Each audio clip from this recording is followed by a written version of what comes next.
Assalamualaikum warahmatullahi wabarakatuh. Kemarin kita sudah pelajari tentang distribusi frekuensi. Sekarang yang akan kita pelajari adalah subbab 22, ukuran pemusatan dan penyebaran data berkelompok. Di kegiatan sebelumnya, kita telah memperoleh informasi dari data mentah dengan mengolah data tersebut ke dalam distribusi frekuensi dan menampilkan data ke dalam beberapa grafik. Pada bagian ini, kita akan mempelajari metode-metode statistika yang dapat digunakan untuk mendeskripsikan suatu data. Metode statistika yang paling umum digunakan adalah rata-rata. Dalam suatu artikel koran, Erwin menyatakan bahwa Google melakukan wawancara online terhadap pemilik ponsel pintar di Indonesia antara usia 18 dan 64 tahun. Untuk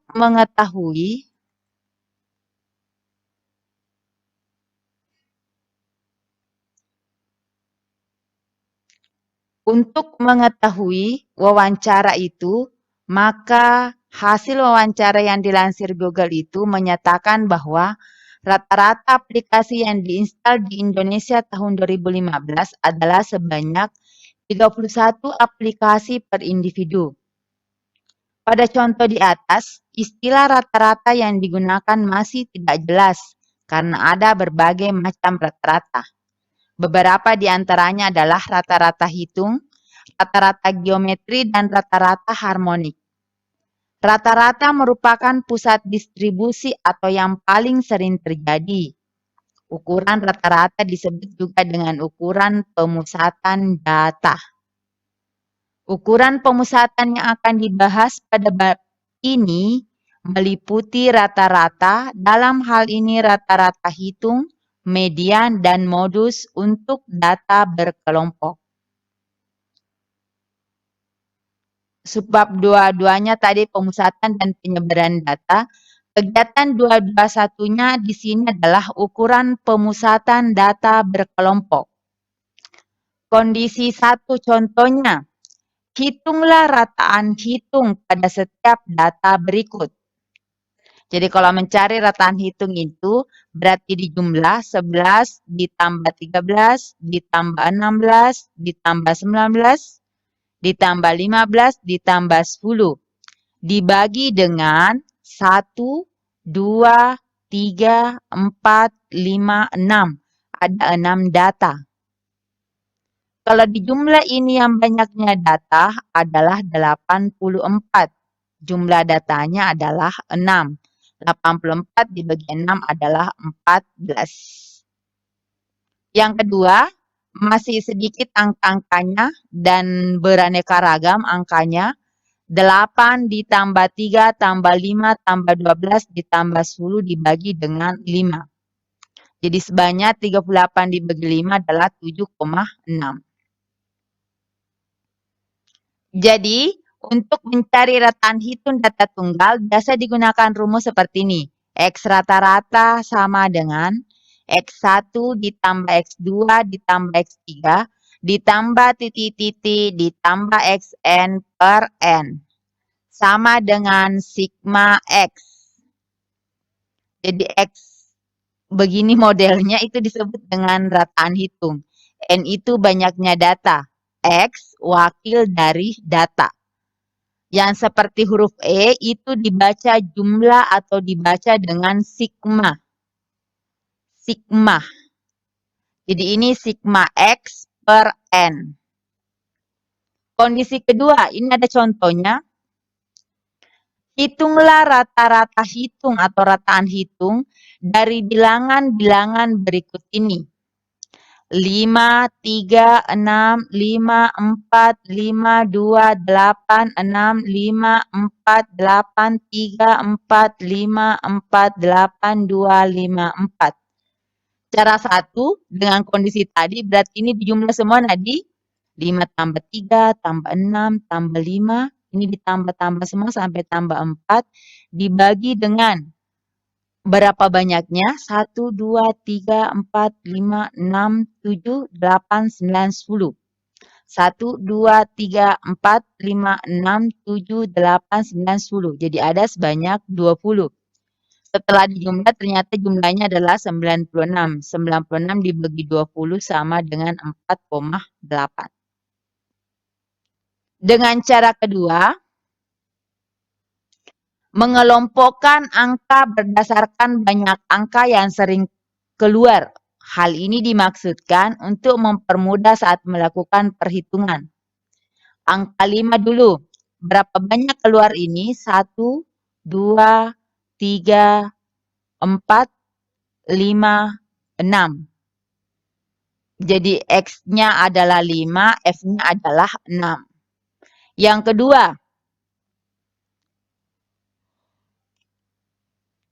angka 3, 1, 2. Sebanyak 2 kali. Kemudian lanjut lagi angka 6. 1, 2, 2 juga. Kemudian angka 5 sudah tadi, angka 4. 1, 2, 3, 4, 5. Jadi angka 4-nya sebanyak 5. Angka 2 lagi. 1, 2. Kemudian angka 3. Tadi sudah. Angka 3, 1. Kemudian lanjut lagi angka 8. 1, 2, 3. Jadi angka 8 keluar sebanyak 3 kali. Jadi 5 dikali 6 ditambah 3 kali 2 ditambah 6 kali 2 ditambah 4 kali 5 ditambah 2 kali 2 ditambah 3 kali 8. Kemudian kita jumlah ini frekuensinya 6 tambah 2 tambah 2 tambah 5 tambah 2 tambah 3. 20. 96 dibagi 20 adalah 4,8. Jadi dihitung satu-satu dulu nih. 6 kali 5, 30. Ditambah 2 kali 3, 6. Ditambah 2 kali 6, 12. Ditambah 5 kali 4, 20. Ditambah 2 kali 2, 4. Ditambah 3 kali 8, 6, 24. Jumlahnya adalah 96. Dibagi dengan 20 adalah 4,8. Maka rumus yang bisa digunakan adalah, jadi ini saya tuliskan rumusnya, jika bilangan-bilangan X1 sampai Xn mempunyai masing-masing frekuensi F1, F2, F3 sampai dengan Fn, dengan sigma F itu sebanyak N, kataan hitung ditentukan oleh rumus. Ini rumusnya. Sigma Fx per N atau sigma Fx dibagi dengan sigma F. Contoh 3. Seorang siswa SMA kelas 12 memperoleh nilai matematika, sosiologi, ekonomi, dan geografi berturut-turut adalah 7766. Jika masing-masing bidang studi tersebut mempunyai kredit, matematika kreditnya 4, sosiologi kreditnya 2, ekonomi kreditnya 3, geografi juga kreditnya 3. Tentukan indeks prestasi siswa-siswa itu dalam keempat bidang studi tersebut. Jadi kalau kita bahas, X-nya itu kita yang angka-angkanya berarti 7766. Kemudian frekuensinya 4, 2, 3, 3. Kita terapkan cara kedua. Karena cara pertama tidak akan mungkin lagi berlaku, berarti cara kedua.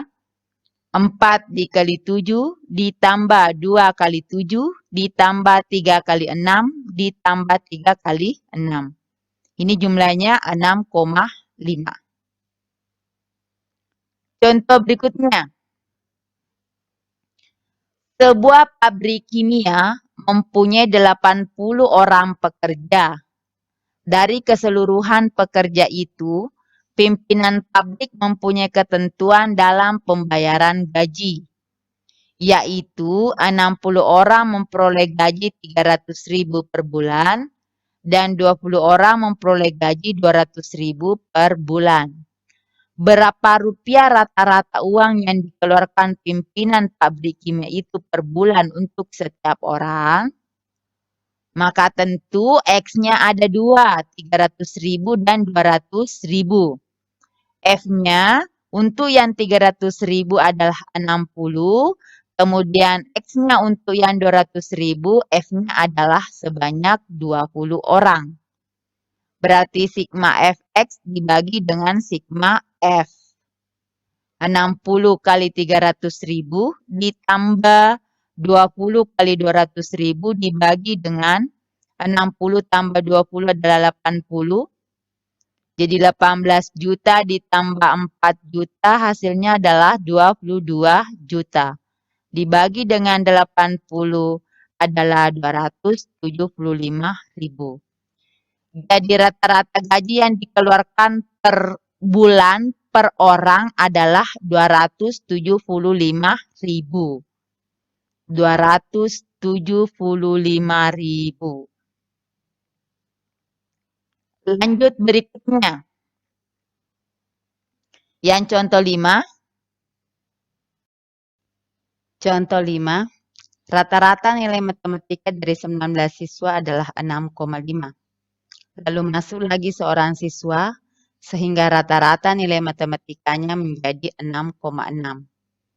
Berapa nilai matematika siswa yang baru masuk? Pembahasannya adalah 6,5 X1-nya, F1-nya 19. Masuk lagi seorang siswa berarti F2-nya sama dengan 1. X2-nya yang ditanyakan. Berapa nilai matematika siswa yang baru masuk? X rata-ratanya ada 6,6. Kalau kita tulis X rata-ratanya adalah karena hanya 2 saja, 2 data, berarti X1 F1 ditambah X2 F2 dibagi dengan F1 ditambah F2. X rata-ratanya 6,6 sama dengan X1-nya 6,5 dikali 19. X2-nya yang ditanyakan, F2-nya adalah 1. Dibagi dengan 19 ditambah 1. 6,5 kali 19 adalah 123,5 ditambah X2. Dibagi dengan 20. Jadi 123,5 ditambah X2 sama dengan ini dikali silang. 6,6 dikali dengan 20. 123,5 ditambah X2 sama dengan 132. Maka X2-nya adalah 132 dikurang 123,5 sama dengan 8,5. Jadi nilai matematika siswa yang baru masuk adalah 8,5. Saya pikir cukup untuk pertemuan kita hari ini. Saya akhiri. Assalamualaikum warahmatullahi wabarakatuh.